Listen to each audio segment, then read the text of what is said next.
Владата со финален став дека екстерното тестирање ќе продолжи да се применува, а стариот концепт на државна матура ќе се полага уште само оваа година.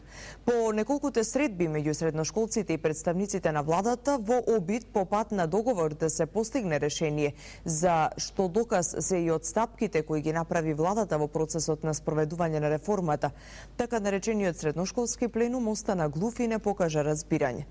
Според преговарачките тимови, силното политичко влијание врз средношколците и нивното инструирање е главната причина за неуспехот на разговорите.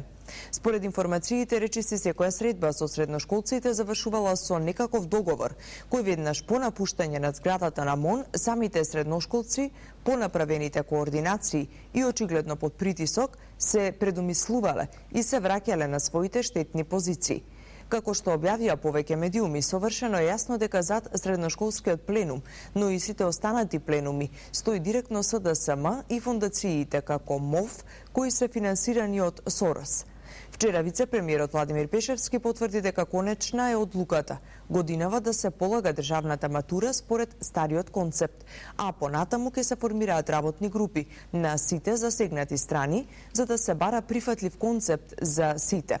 Екстерното тестирање останува како и досега, вели Пешевски, со одлука и за овој концепт во иднина да се формираат работни групи.